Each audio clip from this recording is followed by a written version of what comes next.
చంద్రబాబు పవన్ కళ్యాణ్లపై నిప్పులు చెరిగారు AP CM YS Jagan.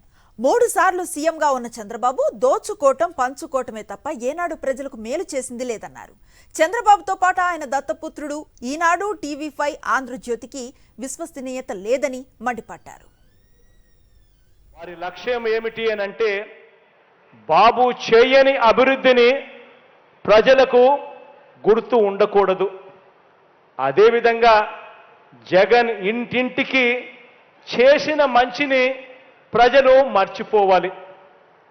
ఇందుకోసమే ఈరోజు ఈ దిక్కుమాలిన రాతలు, ఈరోజు ఇందుకే దిక్కుమాలిన కథలు, ఈరోజు దిక్కుమాలిన కథనాలు ఉద్యోగాలను సైతం, ఉద్యోగస్తులను సైతం రెచ్చగొట్టే కార్యక్రమాలు, రౌండ్ టేబుళ్ళు, రకరకాల పార్టీలు, రకరకాల వ్యక్తుల రంగ ప్రవేశాలు, కుట్రలు, కుతంత్రాలు.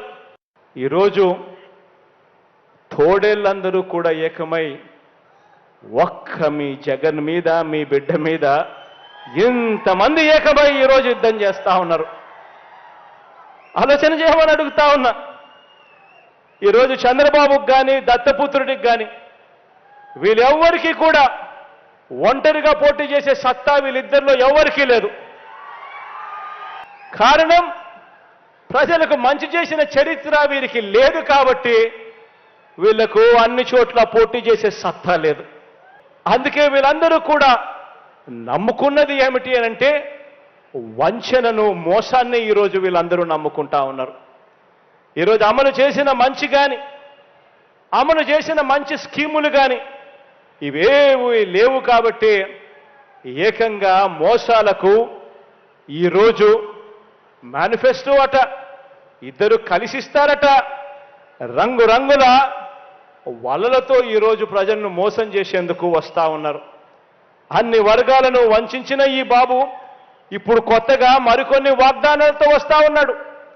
మొన్ననే 6 గ్యారంటీలు అన్నాడు.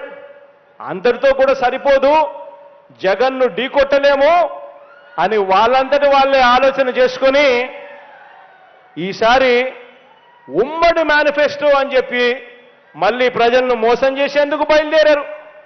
వీరు చేసిన రాజకీయాలు ఎలా ఉన్నాయి అనే విషయం మీద ఈ దత్తపుత్రుడు పక్క రాష్ట్రంలో ఈయనది శాశ్వత నివాసం. అడ్రస్ ఎక్కడ అంటే మన రాష్ట్రంలో ఉండదు, పక్క రాష్ట్రంలో ఉంటాడు, నాన్ లోకల్. ఇంకా ఆశ్చర్యకరమైన విషయం ఏమిటో తెలుసా? పక్క రాష్ట్రంలో శాశ్వత నివాసం ఉంటూ పక్కవాడు సీఎం కావాలని ఏకంగా పార్టీ పెట్టిన వాడు బహుశా దేశ చరిత్రలో ఎవడో ఉండడు ఈయన తప్ప. బాబు కోసమే తన జీవితం అనే అందుకు అంగీకరించని వారిని తన పార్టీలో కూడా ఉండకూడదు అని, ఈ విషయంలో వేరే అభిప్రాయం కూడా ఉండదు అని, తన పార్టీ నుంచి వాళ్ళు వెళ్ళిపోవచ్చు కావాలంటే అని చెప్పి కూడా తన సభల్లో ఉపన్యాసాలు ఇచ్చే వాడిని బహుశా ఎవరిని మనం చూసుంటాం, ఒక్క ఈయన తప్ప. ఈ దత్తపుత్రుడికి ఆ బాబు పొత్తులో ఎన్ని సీట్లు ఇచ్చినా ఓకే,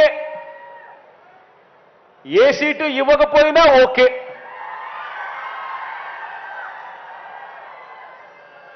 చిత్తం ప్రభు అనే త్యాగాల త్యాగరాజుని మాత్రం ఇప్పుడే ఈ దత్తపుత్రుడిలో మాత్రమే చూస్తాం.